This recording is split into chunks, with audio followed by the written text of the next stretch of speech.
नमस्कार विद्यार्थी मित्रांनो, मी अनिल तोडमल उमाई अकॅडमीच्या या ऑनलाईन प्लॅटफॉर्मवरती आपणा सर्वांचं स्वागत करतो। या लेक्चरमध्ये आपण जो की सीसॅटचा पेपर आहे त्यातील 50, 51 ते 70 जे मॅथ रिझनिंगचे क्वेश्चन आहेत त्याचं एक्सप्लेनेशन घेणार आहोत। तुम्ही टेस्ट दिली असेल तेव्हा हे क्वेश्चन सर्व सोडवले असतील तर पहा कुठे चुकले, काय बरोबर आले किंवा सोडवण्याच्या पद्धतीत कुठे बदल करणं गरजेचं आहे। पहिला क्वेश्चन 51 नंबरचा विधान निष्कर्षाचा होता, त्याला सिलोगिझम किंवा तर्कानुमानही म्हणतात।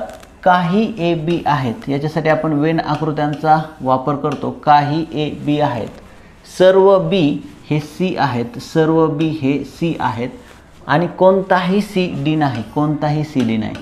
सी काय होणार नाही, डी होणार नाही। तर कन्क्लुजन निष्कर्ष पहा, काही सी बी असू शकतात, काही सी बी असू शकतात हे चुकीचं येईल, कारण काही सी बी आहेतच।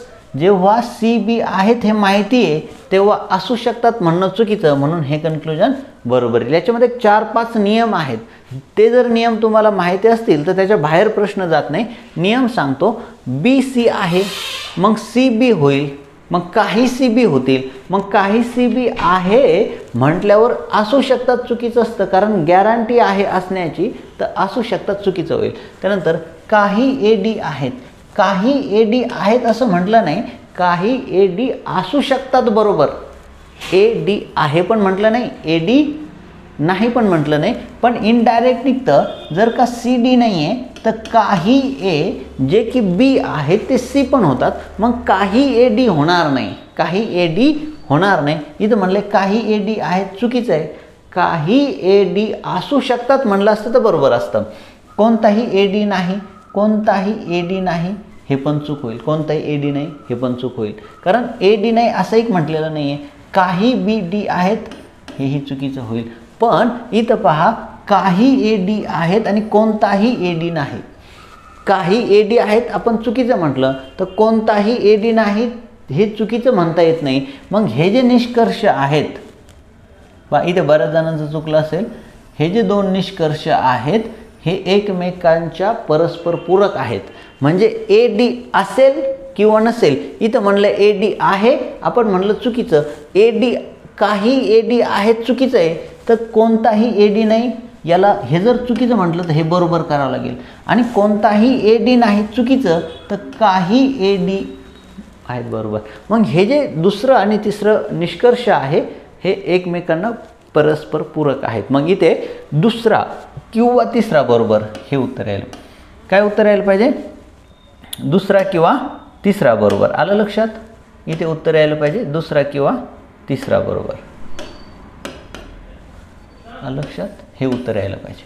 आता बऱ्याच जणांनी इथं सर्व अयोग्य हा पर्याय निवडला असेल, सर्व अयोग्य होत नाही, किंवाच्या कंडिशनमध्ये कन्क्लुजन येतात। मग यामध्ये तुम्हाला लक्षात ठेवायचं आहे की जर ए आणि डी याविषयी काही माहिती दिलेली नाही आहे, ए आणि डी याविषयी काही माहिती दिलेली नाही आहे, ए सेपरेट आहे डी सेपरेट आहे, एक इनडायरेक्ट माहिती मिळते की बी काही ए बी आहेत, बी सी आहे आणि सी डी नाही, तर हे काही ए डी होणार नाही ही माहिती मिळते, काही ए डी होणार नाही।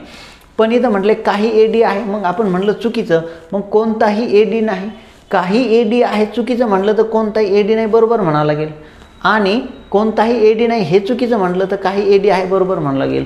मग ए आणि डी विषयी एक तर ए डी आहे किंवा ए डी नाही ह्या दोनच शक्यता राहतात, म्हणून ह्या दोनपैकी एक बरोबर असेल, 2 किंवा 3। याचं उत्तर काय होतं मग, पर्याय क्रमांक 2, याचं उत्तर होतं पर्याय क्रमांक 2। तर पुढे पहा, ए आणि बी दोघांना मिळून काम करण्यास लागणाऱ्या वेळेपेक्षा एला, म्हणजे इथं ए आहे, ए बी आहे आणि बी आहे, एला एकट्यालाच ते काम करायला 27 तास जास्त लागतात। किती तास जास्त लागतात, 27 तास जास्त लागतात, व बीला 3 तास जास्त लागतात। कुणापेक्षा 3 तास जास्त लागतात, तर ए बी पेक्षा 3 तास जास्त लागतात। तर ए व बी दोघांना मिळून काम करायला ते किती वेळ लागेल। आता इथे पहा, असा पर्याय निवडायचा, जनरली हे पर्यायावरून सोडवणं बेस्ट ऑप्शन होता, तर 6 आणि 7 मी कट, 6 आणि 10 मी कट करून टाकतो, कारण बऱ्याचदा लहान पर्यायावरून जेव्हा तुम्ही चेक करणार आहात तेव्हा लहान आणि मोठा पर्याय वगळायचा आणि मधले 2 आहेत ना त्यापैकी एक चेक करायचा. त्यानुसार मग जर उत्तर खूप त्यापेक्षा लहान असेल तर एक पर्याय, नाही तर मोठा असेल तर लहान मोठा पर्याय, असं इलिमिनेशन मेथड वापरायची. तर मी इथं 8 घेऊन पाहतो. 8 जर मी इथं घेतले तर 8 आणि 3 11, 27 आणि 8 35. असं कोणत्याही उदाहरणात जर तुम्ही पाहिले तर आकडे येत नाहीत. मग 9 घेऊन पाहतो. ए बी जर 9 पहा तासात काम करत असेल तर बी 3 तास जास्त घेईल म्हणजे 12 तासात करेल, आणि एला लागणाऱ्या वेळेपेक्षा ए किती घेतोय 27 तास जास्त म्हणजे इथं काही 27 येईल. मग बी करेल 12 दिवसात आणि ए करेल 36 दिवसात, असं त्यांचं म्हणणं आहे. आणि दोघं मिळून करतील 9 दिवसात. क्रॉस चेक करून बघू. काम जर 72 घेतलं तर हा एका दिवसात बी 6 युनिट काम करेल, 72 युनिट काम घेतलं तर हा 2 करेल, दोघं मिळून 9 दिवसात काम करतील. म्हणजे आपण क्रॉस चेक केलं तर हा पर्याय बरोबर येतो, 9 तास, 9 तासात. तसं हे दुसऱ्या पद्धतीने सोडवणं खूप अवघड आहे. म्हणजे तुमचा 1.5 मिनटं दिलेला असतो पेपरला, 3.5-4 मिनटं 2 प्रश्नांचा वेळ निघून जाईल तरी हे लवकर सुटणार नाही. त्यामुळे आपण काय केलं की आपण शॉर्टकट मेथड वापरण्याऐवजी ऑप्शन कट करणं ही पद्धत वापरली. एक ऑप्शन कट करायचं आणि त्यातही तुम्ही याचा थोडा जास्त अभ्यास केलेला असेल तुम्हाला लगेच अंदाज येते. ही एक पद्धत आहे कामकाजाची वेगची उदाहरणं सोडवण्याची. जर का काही तुम्ही अशा पद्धतीने सोडवत असाल, काही मुलं असे सोडवतात 1/3, 1/27, 1/, ती पद्धत खूप लेंथी आहे, तिने वेळ लागतो, कॅल्क्युलेशन खूप जास्त आहे, म्हणून आपल्याला ती वापरायची नाही. ही जी आहे ही शॉर्टकट मेथड आहे. जर तुम्हाला प्रॉपर माहिती असेल तर सर्व पर्याय जरी चेक केले तरी 1.5 मिनिटाच्या आत प्रश्न सुटतो. जनरली 1.5 मिनटं आयोग आपल्याला वेळ देतं, त्या 1.5 मिनिटाच्या सर्व पर्याय चेक करून उत्तर येतं. फक्त तुम्हाला ही सोडवण्याची पद्धत माहीत पाहिजे. आणि मित्रांनो, याच्या पुढचं एक आणखी गोष्ट सांगायची, हे जे 51 नंबरचा प्रश्न आहे ना तर्कअनुमान, हे जर का तुमचे चुकत असतील तर समजून घ्या तुमचे कन्सेप्ट क्लिअर नाही आहेत. कारण जर कन्सेप्ट क्लिअर झाले तर तुम्ही याचे 1000 जरी उदाहरणं सोडवले तरी चुकणार नाही. कन्सेप्ट खूप लिमिटेड आहेत. ह्या टॉपिकची प्रिपरेशन करायला 1.5 तास खूप होतो. म्हणजे 1.5 तासात तुम्ही सगळे कन्सेप्ट समजून घेऊ शकता. 1 तास जर प्रॅक्टिस केली तर 2.5 तासात हा टॉपिक असा होईल की तुम्ही पेपरला गेल्यानंतर चुकणारच नाही. फक्त तुम्ही शास्त्रशुद्ध पद्धतीने अभ्यास केला पाहिजे. एकदम बेसिकपासून तर ॲडव्हान्सपर्यंत स्टडी केला पाहिजे. करण्याची पद्धत योग्य पाहिजे. तुम्हाला ते कन्सेप्ट टेक्निक्स कळाल्या पाहिजे. ते जर समजून घेतले तर हा टॉपिक असा आहे की ज्यावर आयोग नेहमी प्रश्न विचारतं. आताही येण्याची शक्यता आहे आणि त्यामध्ये तुम्ही ॲक्युरेसी मेंटेन करू शकता, ॲक्युरेट सोडून मार्क घेऊ शकता. फक्त तुमचे कन्सेप्ट क्लिअर पाहिजे. हा जो दुसरा प्रश्न आहे काम काळवेग आणि नळ टाकी, हे एकाच कन्सेप्टवर क्वेश्चन आहेत. काम काळवेग आणि नळ टाकी इफिशियन्सीच्या कार्यक्षमतेच्या कन्सेप्टवर आहे. याच्यामध्ये काम काळामध्ये तुम्ही पूर्ण काम सपोज केलं, नळ टाकीमध्ये टाकीची क्षमता सपोज केली तर हे प्रश्न एवढ्या सहज सोडवता येतात. फक्त बेरीज वजाबाकी गुणाकार काहीतरी भागाकार करून संख्यांवर हे प्रश्न सोडवता येतात. याला सूत्र वगैरे काही वापरायची गरज पडत नाही. तर हे योग्य पद्धतीने सोडवा, नाहीतर तुम्ही चुकीच्या पद्धतीने सोडून वेळ पुरणार नाही. ते सोडूनही काही उपयोग होणार नाही. आता ही टेस्ट सिरीज असल्यामुळे कन्सेप्ट किती घ्यायचे याला लिमिटेशन आहे. तरी पण मी प्रयत्न करतो की तुम्हाला योग्य पद्धत काय आहे ते सांगण्याचा. मी ज्या पद्धतीने सोडवतोय ती पद्धत योग्य आहे. कारण योग्य पद्धत कशी ठरवायची, जर का तुमचं एक्झाम्पल 1.5 मिनिटाच्या वरती जात असेल किंवा 1.25 ते 1.5 मिनिटाच्या वरती जात असेल तर ती पद्धत योग्य नाही. आणि ज्या पद्धतीने एक्झाम्पल कमी वेळ सुटत असेल ती योग्य. इतकं सिंपल फॉर्म्युला आहे त्याच्यासाठी. एका वर्गात 15 मुले आणि 10 मुली आहेत, म्हणजे एकूण 25 जण आहेत. 3 विद्यार्थी निवडायचे. तर एक कन्सेप्ट आहे NCRचा, सिलेक्शनचा. NCR म्हणजे N संख्यापैकी R निवडणे, म्हणजे N पर्यायांपैकी R निवडणे. जसं की आपल्याकडे जर समजा 4 जण असतील आणि त्यापैकी 1 जण निवडायचा आहे. एका टीममध्ये 4 जणांपैकी 1 जण निवडायचा आहे. तर आपण किती प्रकारे निवडू शकतो, तर आपण निवडू शकतो 4/1 प्रकारे, म्हणजे 4 प्रकारे. आलं लक्षात. पण 4 जणांपैकी जर 2 निवडायचे, 4 जणांपैकी 2 निवडायचे तर आपण किती प्रकारे निवडू शकतो पहा. 4 जण आहेत ABCD, 2 निवडायचे आहेत AB, AC, AD, BC, BD, CD. आणखी काही निवडू शकतो का. पहा A B A C A D नंतर बी सी बी डी नंतर सी डी. आता आपण जर परत निवडायला गेलो ए सी तर निवडलेलंच आहे. मग किती प्रकारे निवडू शकतो? 1 2 3 4 5 6. हेच इथं अशा प्रकारे लिहिता येतं. जर 4 पैकी 2 जण निवडायचे तर 4 गुणिले 2 अंक मागं जायचं. 4 गुणिले 3 आणि खाली 2 पासून मागे 1 पर्यंत.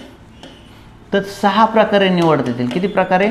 6. मग 3 कन्सेप्ट आहेत. एक परम्युटेशन म्हणजे मांडणीवर आधारित, दुसरा कॉम्बिनेशन सिलेक्शनवर आधारित आणि तिसरा प्रोबॅबिलिटी संभाव्यतेवर आधारित. ह्यावर प्रश्न येतात. Permutation, combination, probability. त्यानंतर त्याला असं म्हणू शकतो आपण मांडणी, निवड आणि संभाव्यता. मांडणी, निवड, संभाव्यता. ॲक्च्युली त्याचे शब्द ते अवघड आहेत मराठी, मी तुम्हाला ते सांगत नाही. याच्यावर प्रश्न जनरली विचारले गेलेले आहेत. त्याचे कन्सेप्ट क्लिअर असलं तर तुम्हाला हे सोडवता येतील. आता हा मी कन्सेप्ट सांगण्याचा प्रयत्न केला की कोणत्या कन्सेप्टवर हा प्रश्न होता. आता हे सोडवायचा कसा होता पहा. हा क्वेश्चन सोडवायचा कसा होता तर 25 आपण कितीपैकी निवडणार आहोत? 25 24 23 पैकी किती? 3 म्हणून. ओके. आणि पुढे आता त्यात मुले 2 पाहिजे. मुलगी 1 पाहिजे 10 पैकी. हे 2 2 कॅन्सल होतील. हे 3 वरती जातील. हे 3 वरती जातील. आता पहा 5 त्रिक 15 5 5 25 3 8 24 2 चौक 8 2 7 14 5 दुने 10 7 पहा 2 दुने 4 7 त्रिक 21 आणि 23 दुने 46. त्याचं उत्तर काय? 21/46 उत्तर येईल याचं. 21/46. समजले का? First option.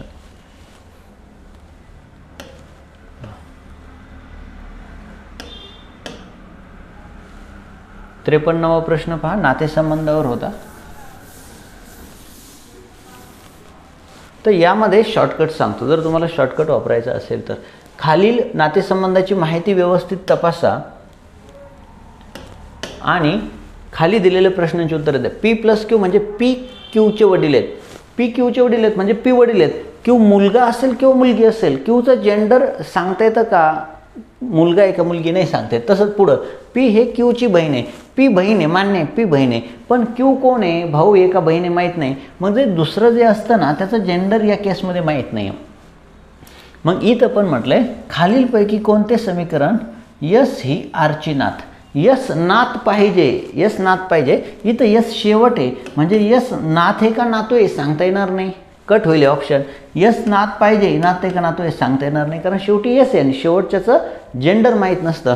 मग आता 2च पर्याय राहिले. तुम्ही एलिमिनेशन मेथड जरी वापरली ना एलिमिनेशन मेथड तरी पण याच्यात 50-50% चान्स राहील. आणि यापैकी नाही असं जनरली उत्तर येत नाही म्हणून तिसरा पर्याय बरोबर येऊ शकतो. मी सोडून दाखवतो. भागिले म्हणजे के ही आरची पत्नी. भागिले म्हणजे के आरची पत्नी आहे. वा. तर मी सोडवताना शिकवताना के आरची पत्नी आहे तर हे काही चिन्ह वापरतो. असं जर रेषा असेल दोन्ही बाजूने ही रेषा असेल तर ते पती पत्नीसाठी वापरतो. मायनस स्त्रीसाठी वापरतो आणि प्लस पुरुषासाठी वापरतो. इथं पहा के डिवायडेड बाय आर. के भागिले आर म्हणजे काय? जी पहिली आहे ती पत्नी म्हणजे के आरची पत्नी. पुढे आर अधिक पी. अधिकचा अर्थ काय होतो? आर हे पीचे वडील आहेत. मग आर हे पीचे वडील असेल तर नेक्स्ट जनरेशन दाखवताना आपण असं बाण वापरतो.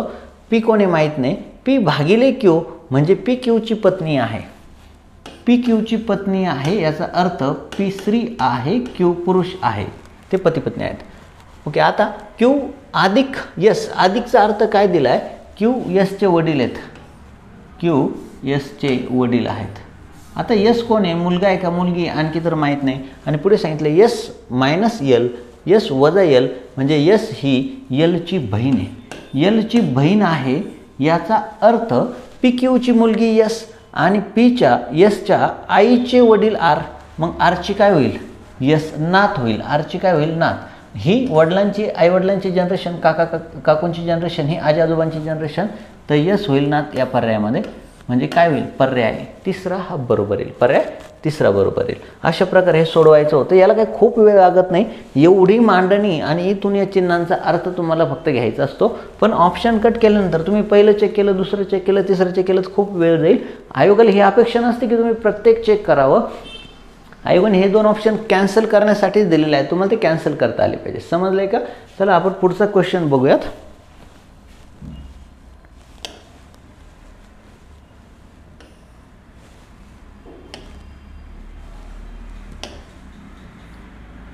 इनपुट आउटपुटचा क्वेश्चन होता.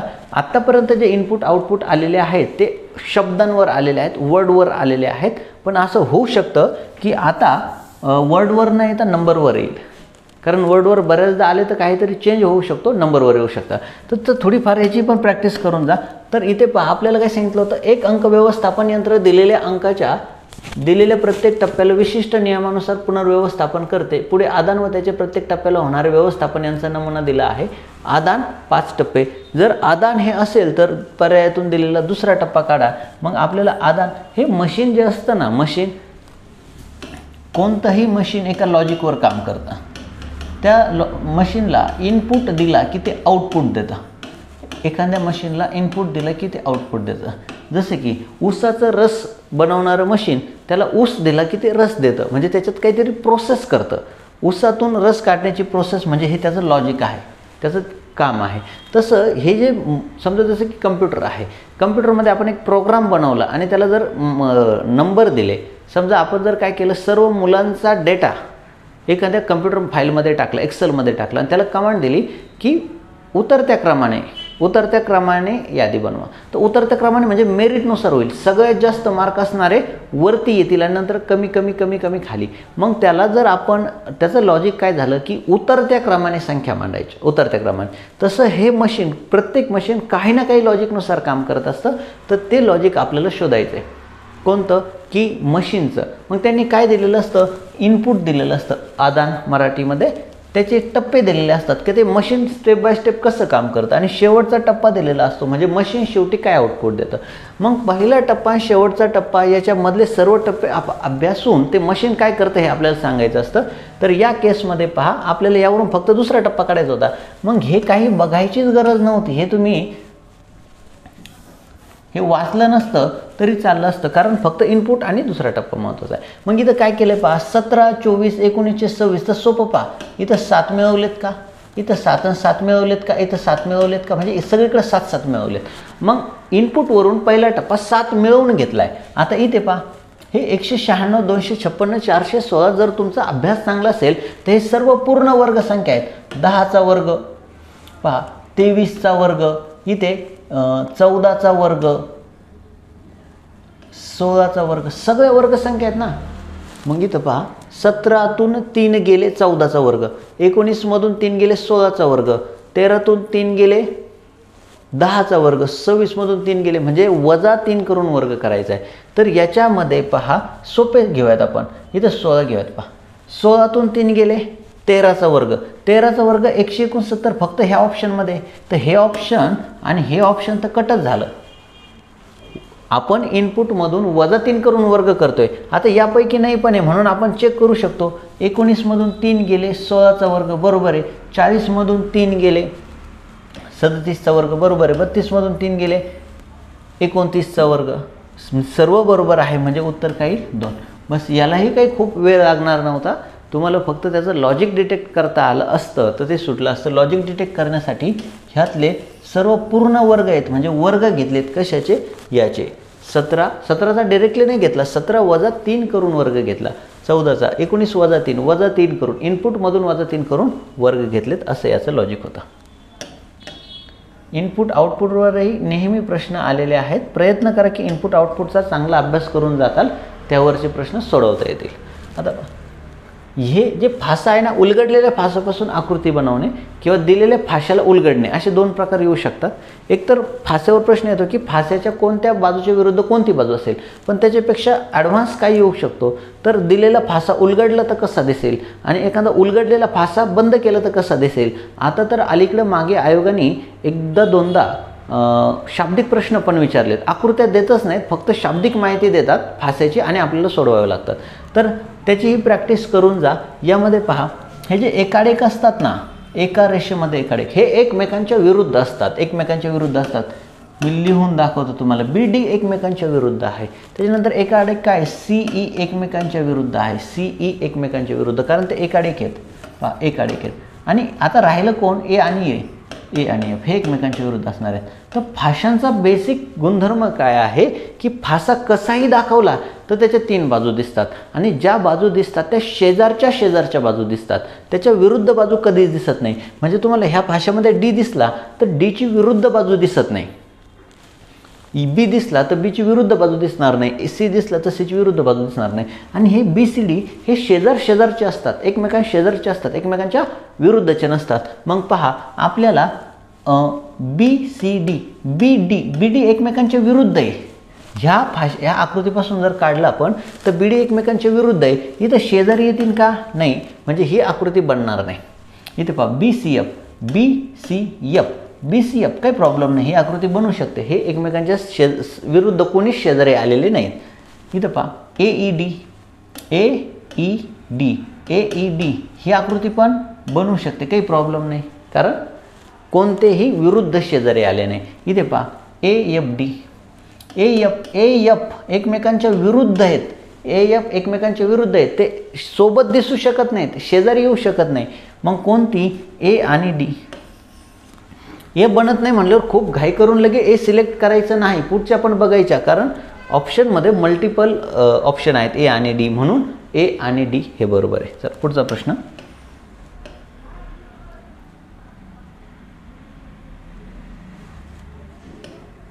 पुढच्या पेजवर याचं काही पार्ट आहे. तर खो खो खेळणारी जोडी कोणती असं विचारलेलं आहे. तर इथे ई एफ पाहिजे होतं, बी सी पाहिजे होतं, डी ए पाहिजे होतं, किंवा हां इथं जे आहे ते, पण चला तुम्ही समजून घेतलं असेल असं गृहीत धरू. इथे पहा, पझल.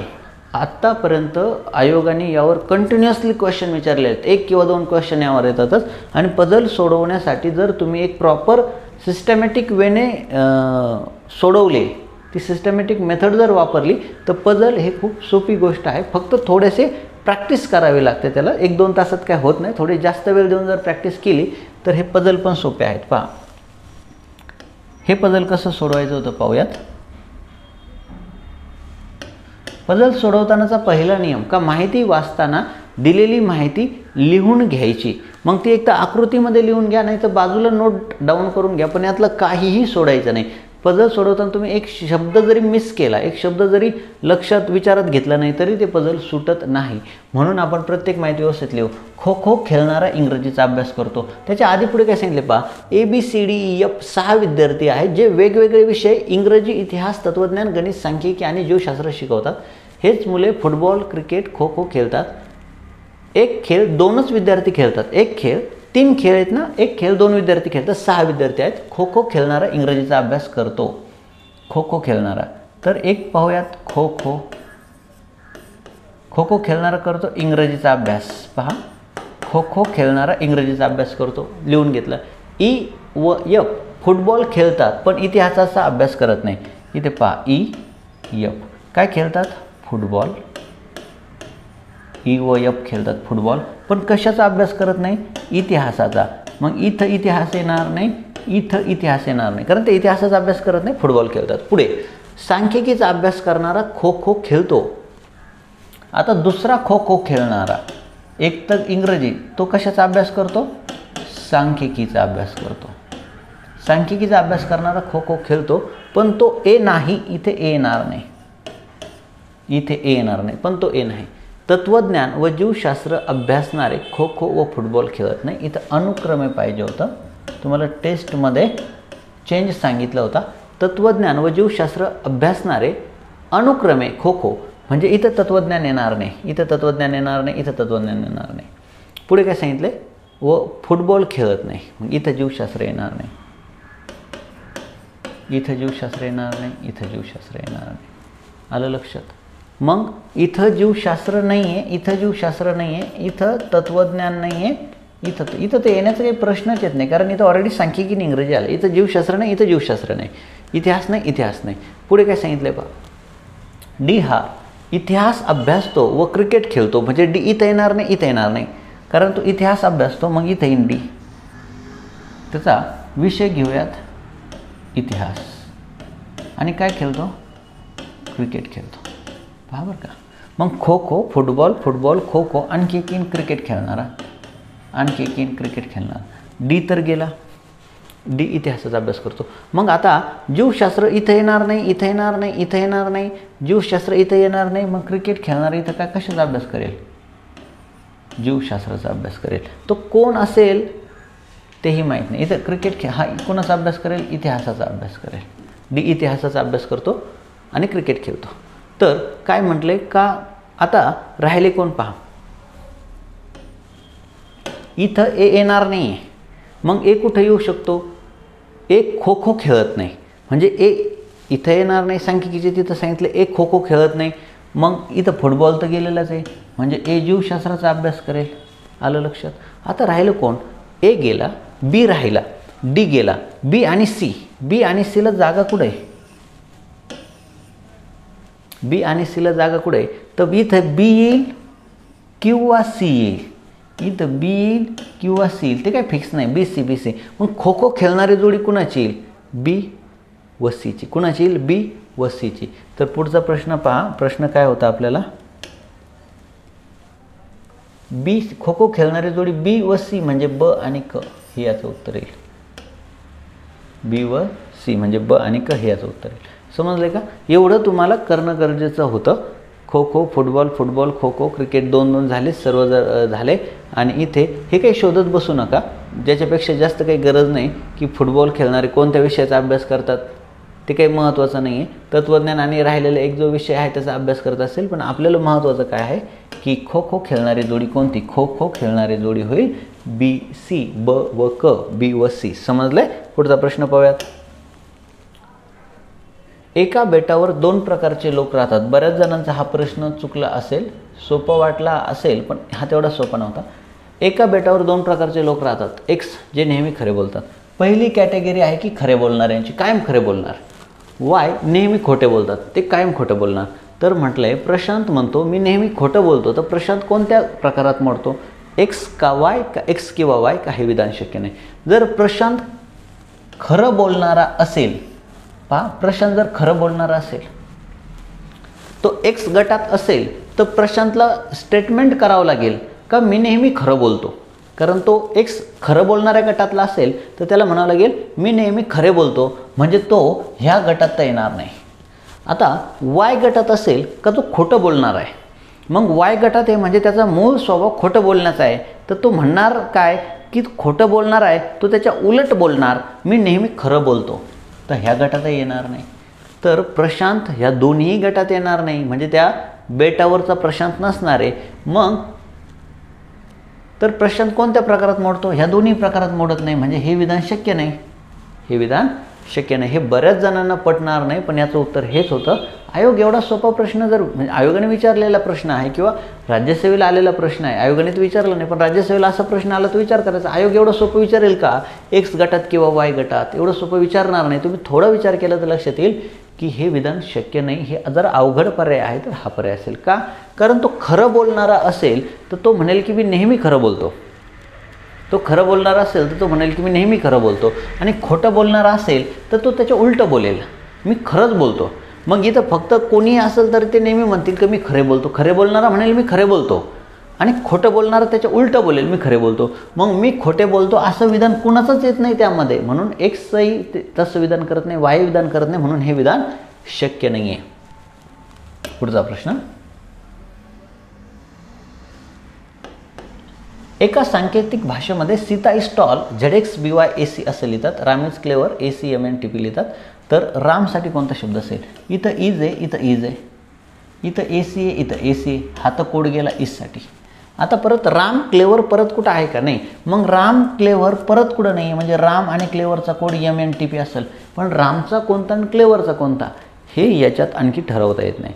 मग रामचा आणि क्लेवरचा ठरवता येत नाही, मग रामसाठी कोणता कोड असेल तर रामसाठी MN का TP म्हणून माहीत नाही तर MN किंवा TP हा ऑप्शन आहे. कोणता ऑप्शन आहे? MN किंवा TP हा ऑप्शन आहे. समजले का? MN किंवा TP हा याचा ऑप्शन आहे. एकदम सोपा क्वेश्चन होता. पुढचा क्वेश्चन पहा. बैठक व्यवस्थेवरचा क्वेश्चन आहे, ज्यावर जनरली अलीकडे क्वेश्चन फॉर्म होतात. ॲक्च्युली बैठक व्यवस्था आणि पझल एकच प्रकार आहे. पझलमध्ये फक्त बैठक व्यवस्था त्यात टाकलेली असते आणि ते बैठक व्यवस्थेचा प्रश्न होतो. म्हणजे हे एकच प्रकारे सोडवायचे असतात. त्याचं लॉजिक एकच आहे. तर 8 मित्र आहेत ABCDEFGH. एक वर्तुळ टेबलाभोवती बसलेले आहेत. मग एक वर्तुळाकार टेबल करूया. 1 2 3 4 5 6 7 8 हे 8 जण बसलेत. काय सांगितले? F हा Cच्या उजव्या हातास 3ऱ्या क्रमांकावर आहे. Cच्या 1 2 3 उजव्या हातास Cच्या पहिल्या, दुसऱ्या, 3ऱ्या क्रमांकावर. F पुढे काय सांगितले? C हा Gच्या उजव्या हातास 3ऱ्या क्रमांकावर आहे. मग इथं G येईल पहिल्या, दुसऱ्या, 3ऱ्या क्रमांकावर. A हा Bच्या डाव्या हातास 2ऱ्या क्रमांकावर बसलेला आहे. A हा Bच्या डाव्या हातास 2ऱ्या क्रमांकावर. ते नंतर पाहू. A आणि B दोघेही Fचे, इथं F करेक्शन सांगितलं होतं. F करेक्शन तुम्ही केलेलं असणार आहे.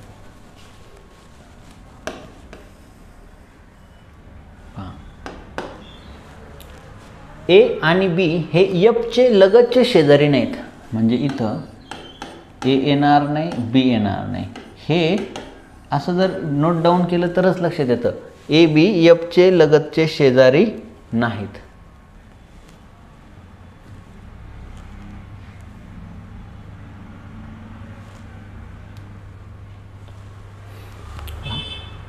A आणि B हे दोघेही Fचे लगतचे शेजारी नाहीत. पुढे काय सांगितलंय?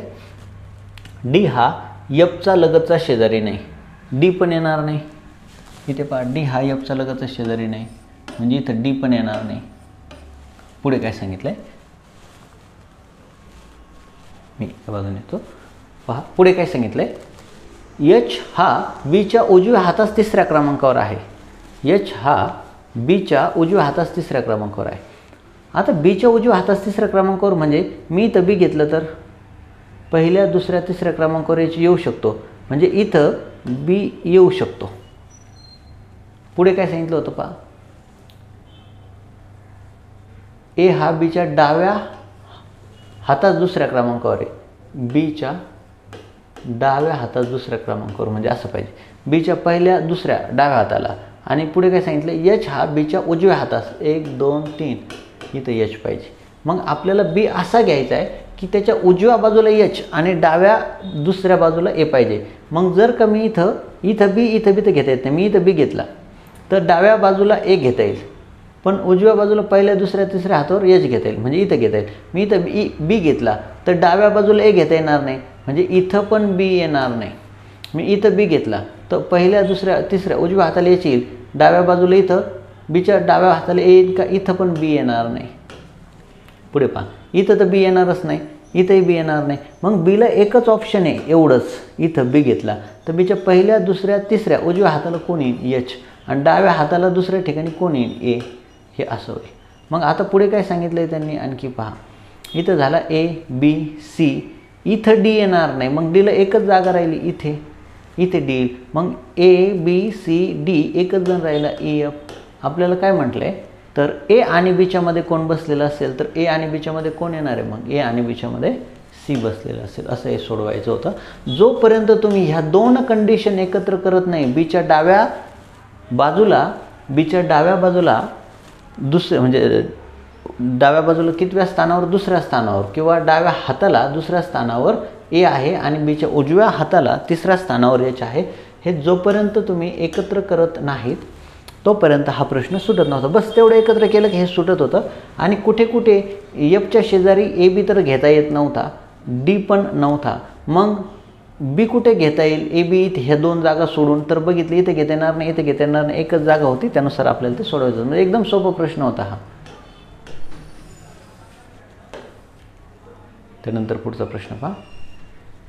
हा जो पुढचा प्रश्न आहे ना, या प्रकारचे जर प्रश्न आले पहा, ज्याच्यामध्ये अल्फाबेट आणि नंबर आहे, तर समजून घ्यायचं की अल्फाबेटचे नंबरमध्ये कन्वर्जन करावं लागणार आहे. आणि तुमची ABCD to Z, A to Z, ABCD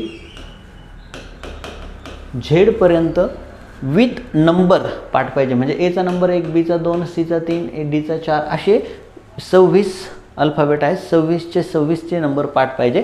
कारण तुम्ही इथे जर ABCD लिहित बसला तर A टू झेड लिहायला 26 सेकंद लागतात. 1 ते 26 संख्या लिहायला 26 सेकंद लागतात. तर 52-55 सेकंद ते लिहिण्यातच जातात आणि तिथून पुढं प्रश्न सोडवावा लागतो. त्यामुळं हे असं लिहित बसत जाऊ नका, हे पाठच करा. याला 5 ते 6 मिनटं लागतात. म्हणजे मी जेव्हा लेक्चर घेतो ना, तर लेक्चरमध्ये 4-5 मिनटात मी मुलांकडून पाठ करून घेतो सगळे, आणि पाठ होतातही. पाठ झाल्यानंतर काही सेकंदाच्या आत तुम्ही प्रश्न सोडवू शकता. जसं की मी इथे बघतो क्यूचा नंबर आणि जीचा नंबर. जीचा नंबर 7 आहे, क्यूचा नंबर 17 आहे. 17तून 7 गेले 10, म्हणजे यांची वजाबाकी केली.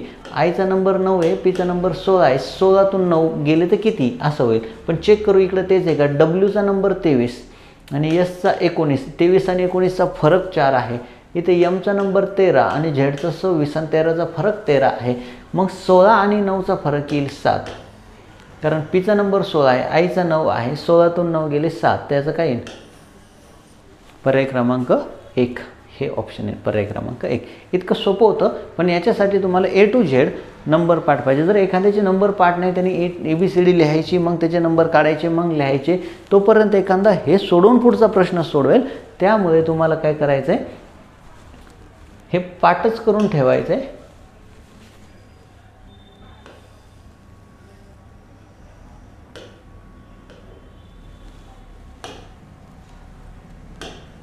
पुढचा प्रश्न पहा, 62 नंबरचा प्रश्न. काय म्हटलंय, 3, 4, 5, 6, 7 यापैकी कोणतेही 4 अंक एकदाच वापरून तयार होणाऱ्या 4000 पेक्षा मोठ्या व 4000 पेक्षा छोट्या संख्येतील फरक किती. इथं अपेक्षित असं होतं की 4 अंकी 4000 पेक्षा मोठ्या व 4 अंकी 4000 पेक्षा छोट्या यांतला फरक किती. तर 4 अंकी काढायच्यात, 1, 2, 3, 4. 4000 पेक्षा छोट्या काढायच्यात. 4000 पेक्षा छोट्या व मोठ्या 4 अंकी इथं पाहिजे तयार होणारे 4 अंकी असं अर्थ याचा गृहीत धरा. 4 अंकी 4000 पेक्षा मोठ्या व 4000 पेक्षा छोट्या संख्येतील फरक किती. तर मला 4000 पेक्षा छोट्या संख्या घ्यायच्या. तर माझ्याकडे इथं पहिला पर्याय, पहिली जागा भरायला एकच पर्याय उपलब्ध आहे, 1. मी हे एक प्रकारे भरू शकतो. आता 4 राहिलेत अंक, तर पुढची जागा 4 प्रकारे भरू शकतो. इथं 2 गेले तर हे 3 प्रकारे आणि हे 2 प्रकारे. तर 24 बनतील 4000 पेक्षा लहान. आता मला 4000 पेक्षा मोठ्या बनवायच्या. जर 4000 पेक्षा मोठ्या बनवायच्या असतील तर माझ्याकडे ही जागा किती प्रकारे भरता येईल. तर 3 नाही घेता येणार. 3 सोडून हे काहीही घेता येतील. ही जागा भरता येईल 4 प्रकारे. तर त्यातला 1 गेला तर ही बी भरता येईल 4 प्रकारे, ही भरता येईल 3 प्रकारे, ही भरता येईल 2 प्रकारे. 4 चौक 16, 16 त्रिक 48, 48 दोन्ही 96 बनतील 4000 पेक्षा मोठ्या आणि 24 बनतील 4000 पेक्षा छोट्या. फरक काढला तर येईल फरक 72. तर याचं उत्तर काय होतं, 72. एवढं कॅल्क्युलेशन. आता हे समजून सांगतो म्हणून वेळ लागतो. जेव्हा तुम्ही पेपरला बघणार आहात ना, तर तुम्हाला जर कुणाला दिसत नसेल तर पहा, जेव्हा तुम्ही पेपरला हे सोडवणार आहात ना, तर त्यावेळेस एवढं सोल्युशन यायला पाहिजे. आणि याला हे तोंडीही करता येतं. 1 गुणिले 4, 4 त्रिक 12, 12 दोन्ही 24 आणि हे 4, 4, 3, 2. तर याचं उत्तर किती, 72. पेपरला एवढं फास्ट सोडवणं गरजेचं आहे.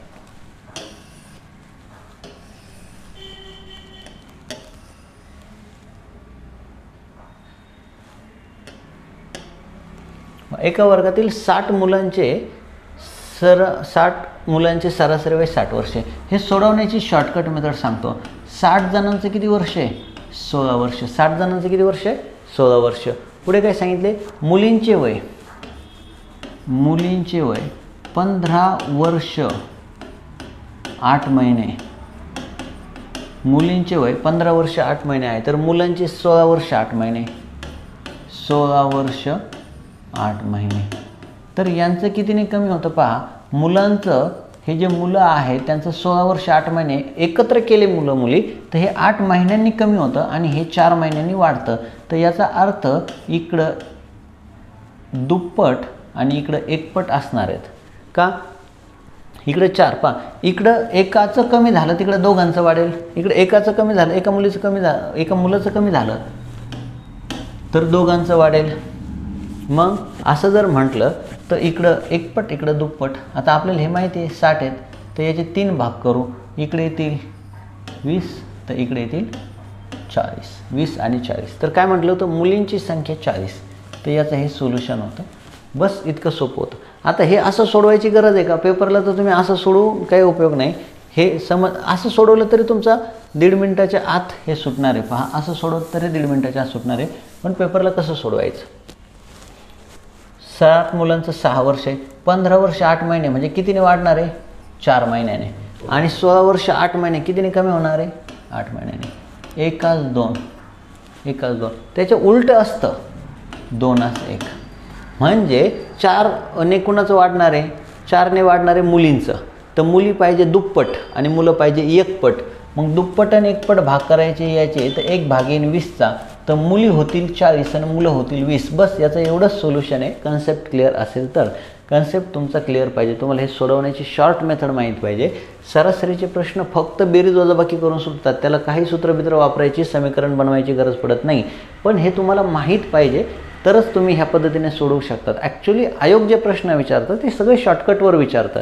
म्हणजे जर शॉर्टकट असतील त्या प्रश्नाला तरच ते टाकतं. आपल्याला शॉर्टकट माहीत नसतो, हा प्रॉब्लेम असतो. शॉर्टकटनी 25-30 सेकंदात उदाहरण सोडतं. त्याचं ते कितीतरी पट वेळ देतात, 1.5 मिनिटं म्हणजे. पुढचा प्रश्न पहा.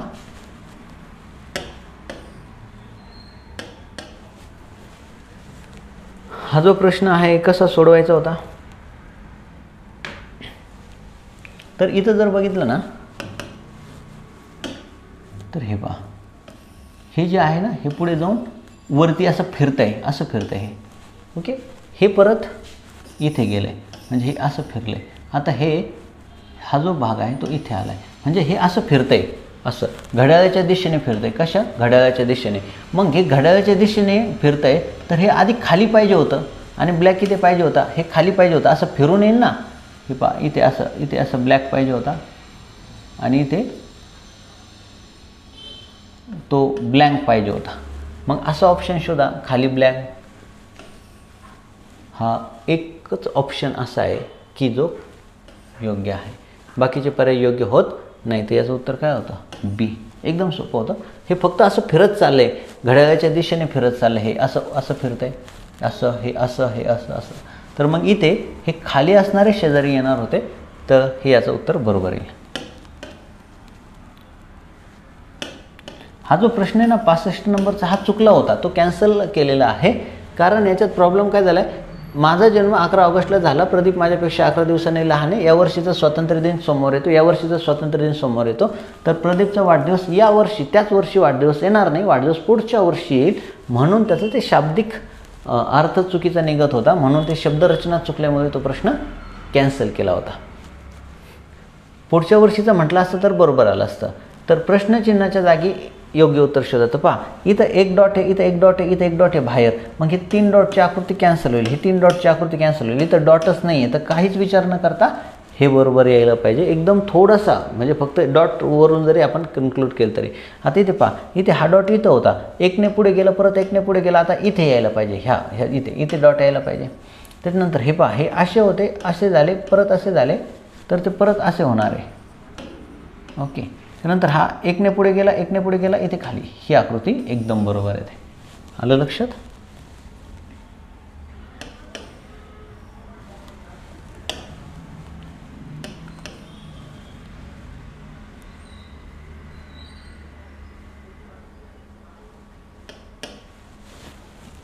पहा, पेपर कटिंगवर क्वेश्चन येतात. पेपर कटिंगचे क्वेश्चन कसे सोडवायचे? तर इथे हे पेपर कटिंगचे प्रश्न सोडवायला तुम्हाला आरशातील आकृत्या आणि पाण्यातील आकृत्या बनवता आल्या पाहिजे. आरशातील आणि पाण्यातील आकृत्या बनवता आल्या की पेपर कटिंगवर त्याच आकृत्या येतात.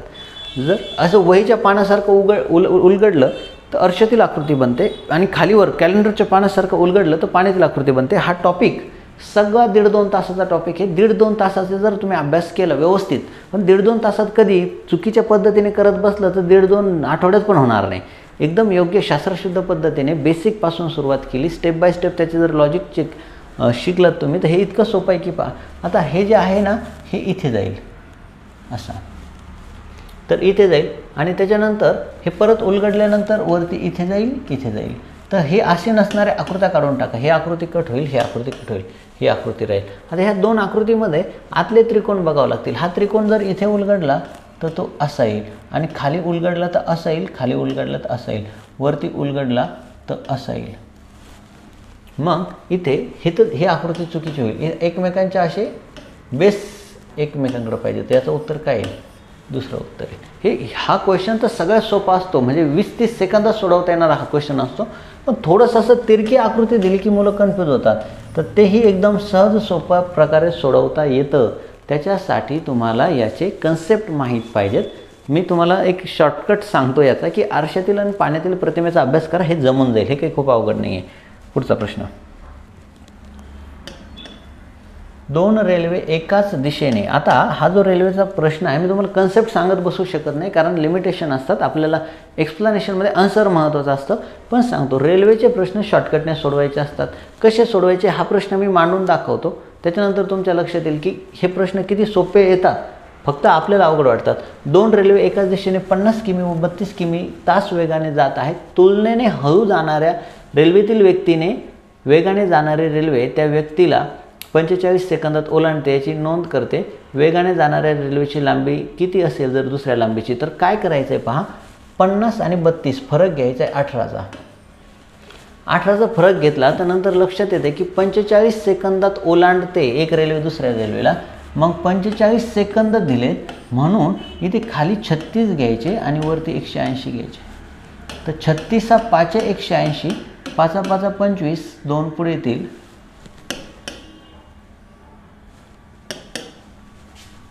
5 चौक 20 आणि 2 22. ह्या 22मधून हे 100 वजा करायचे. 22मधून 100 वजा केले तर 125 तुमचं काय येईल? उत्तर येईल 125. तर याचा उत्तर काय होतं? 125. बस एवढे कॅल्क्युलेशन केले तर हा प्रश्न सुटतो. पण तुम्हाला सोडवण्याची पद्धत माहीत पाहिजे, नाही तर तुम्ही कितीही आदबले तरी सुटत नाही. आणि खूप मोठ्या पद्धतीने सोडून 3 मिनटात 2.5 मिनटं सोडून काही उपयोग नाही, कारण त्याला 1.5 मिनटं दिलेला असतो.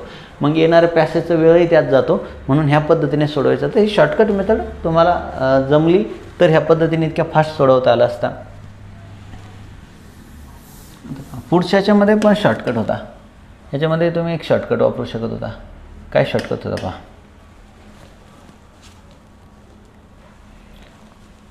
HY JN NR. इथं Hचा आणि Rचा, Hचा आणि Nचा कुठं संबंध आला नाही, H आणि Nचाही संबंध आला नाही. हे चुकीचंच होणार काही झालं तरी. त्यानंतर H आणि J कुठं दिलेलंच नाही आहे. H आणि J संबंध दिला आहे का, हे पण चुकीचं होणार. मग हे दोन्ही तर चुकीचेच आहे.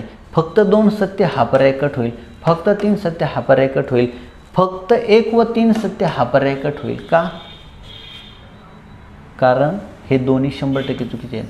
मग फक्त 1 सत्य हा एकमेव पर्यायाला चेकच करायची गरज नव्हती. फक्त पहा, H दोनदा दिला इथं. Hचं Y सोबत कनेक्शन आहे, JNR सोबत दिलेलंच नाही आहे. Hचं JNR सोबत कनेक्शनच दिलं नाही. H आणि JNRची तुलना करता येणार नाही. Yच्या हेल्पने सुद्धा दिलेलं नाही आहे. तर बघितलं तर Hचं फक्त Y सोबत कनेक्शन आहे. मग हे H J H N कॅन्सलच होऊन जाणार. हेच एक बरोबर राहणार आहे. ते 2 चुकीचे जर पर्यायात कट केले आपण तर फक्त 1 सत्य, याला सोडवायचीच गरज नव्हती. आणि जर सोडवायचंच ठरलं तर H पर्सेंटेजचं मिनिंग वरून घ्यायचं. काय येईल? मोठा नाही किंवा समान नाही, म्हणजे कसं आहे, H Yपेक्षा लहान आहे असं मांडून जरी सोडवलं तरी प्रश्न 1.5 मिनटात सोडून होतो. पण कधी कधी सोडवण्याची गरजच नसते, तर सोडवायचा कशाला, व नाहक वेळ घालण्यात काही पॉईंट नाही. शेवटचा प्रश्न. एक काटकोन त्रिकोण, याच्यामध्ये बदल केला होता. हा काटकोन त्रिकोणच बनत नव्हता, म्हणून याच्यामध्ये बदल केला. 4 5 6 सेमी आहेत. एक काटकोन त्रिकोणाच्या बाजू 4 5 6 सेमी आहेत. जर काटकोन त्रिकोण करणाऱ्या, काय सांगितलं होतं, 4 या बाजूभोवती, 4 सेमी बाजूभोवती तो त्रिकोण फिरवल्यास तयार होणाऱ्या शंकूचे घनफळ किती असेल? हा असा शंकू आहे. शंकू असा असतो जनरली. तर त्यांनी काय सांगितलं होतं, कसा बनला आहे हा? 4 भोवती जर फिरवला तर 4 5 आणि 6. तर शंकूचं घनफळ असतं पाय r वर्ग h डिवायडेड बाय 3.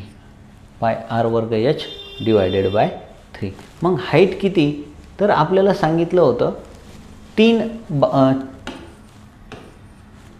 4 बाजूभोवती फिरवला तर हा असा काटकोन त्रिकोण आहे. पहा 3 4 5 याला फिरवलं 4 बाजू भोवती, तर हा जर 4 बाजू भोवती फिरवला असा, तर फिरवल्यामुळं काय होईल, शंकू तयार होईल. मग इथं हाईट किती टाकायची, तर याची हाईट टाकणार आपण 4.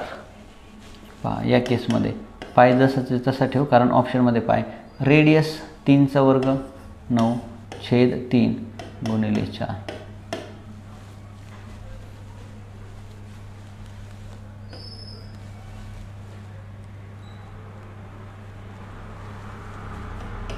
ते ॲक्च्युली इथे 3 भोवती फिरवला असं दिलं असेल, 3 भोवती फिरवला. आता नेमकं मला आठवत नाही पेपरमध्ये काय सांगितलं होतं, 4 5 6 आणि कशा भोवती फिरवला, तर मी दोन्ही सोडून दाखवतो तुम्हाला आणि त्यापैकी जे उत्तर असेल ते तुम्ही घ्या. समजा ही बाजू 3 आहे, ही 4 आहे, ही 5 आहे आणि दुसऱ्या केसमध्ये ही 4 आहे, ही 3 आहे आणि 5 आहे. आता इथे काय होतंय पहा, इथे आपण फिरवतोय 4 या बाजूभोवती आणि इथे फिरवतोय 3 या बाजूभोवती. तर याचं सूत्र आहे पाय r वर्ग h डिवायडेड बाय 3. रेडियस म्हणजे ही खालची रेडियस. ओके, तर इथं जर 4चा वर्ग घेतला 16 पाय 16 गुणिले हाईट किती येईल 3 डिवायडेड बाय 3, तर याचं उत्तर येईल 16 पाय. याचं उत्तर येईल 16 पाय. आणि जर का ही आकृती घेतली, दुसरी आकृती घेतली आणि दुसऱ्या आकृतीमध्ये त्याला फिरवलं कशाभोवती, 4 भोवती, तर रेडियस किती येईल पाय, rचा वर्ग म्हणजे 3चा वर्ग आणि h म्हणजे 4 डिवायडेड बाय 3 12 पाय. आता नेमकं इथे काय करेक्शन दिलं आहे मला नेमकं आठवत नाही. जर म्हटलं कशाभोवती, 4 भोवती फिरवला, 4 भोवती, तर 12 पाय. मी इथं ऑप्शन चेंज केले होते 16 आणि इथे काहीतरी असं, तर हे उत्तर बरोबर आहे. आणि जर का कशाभोवती 3 भोवती फिरवला तर 16 पाय, हे बरोबर आहे. मग 3 भोवती फिरवायचं आहे की 4 भोवती. आता दिलाय काटकोन त्रिकोण आणि म्हटले तो फिरवा, तो फिरवून कोण बनवला. भूमितीमध्ये नेहमी असं असतं, देतात एक आणि उपयोग करायचा असतो एकाचा. जसं की पा तुम्हाला म्हटलं पंचकोनांच्या मापांची बेरीज करा, तर पंचकोनांच्या मापांची दिलाय पंचकोन, पण याच्यात जर चौकोन केला तर याची बेरीज 360 होते आणि त्रिकोण केला वरच्या 180 होते, तर 540. मग पंचकोनांच्या मापांची बेरीज कशी काढायची, पंचकोनांच्या मापांची बेरीज पंचकोनामध्ये चौकोन आणि त्रिकोण बनवून. मग तसंच असतं, इथं देतात त्रिकोण, बनवतात शंकू आणि हे सगळ्यांची जिथं जिथं पाय आहे ना, पाय त्या सगळ्यांची उत्पत्ती वर्तुळापासून होते. पाय जिथं जिथं आहे त्या सगळ्यांची उत्पत्ती वर्तुळापासून होते. तुम्ही म्हणताल कसं, पहा एक कॉईन हे वर्तुळ असतं, एक कॉईन हे वर्तुळ असतं. जर कॉईनवर कॉईन ठेवत गेलो तर दंडगोल बनतो. पहा एक कॉईन जर घेतला आपण तर ते वर्तुळ असतं आणि त्या कॉईनवर कॉईन ठेवत गेलो तर दंडगोल बनतो. दंडगोल म्हणजे टिपेचा आकार. आणि हे कॉईनवर कॉईन ठेवून दंडगोल बनतो, तर हे वर्तुळाचं क्षेत्रफळ असतं पाय r वर्ग. वर्तुळाचं क्षेत्रफळ असतं पाय r वर्ग. त्याला जर हाईटने गुणलं तर ते बनतं दंडगोलाचं किंवा जी टिप आकार असते त्याचं घनफळ. आता याचे जर 3 भाग केले तर 3 शंकू बनतात.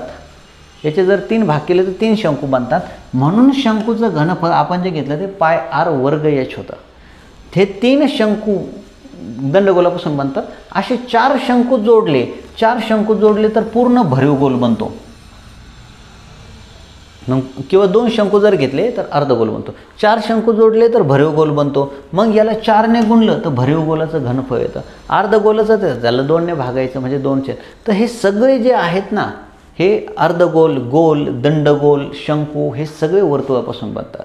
सगळे कशापासून बनतात, वर्तुळापासून बनतात. मग वर्तुळाची डायमीटर असते 2πr.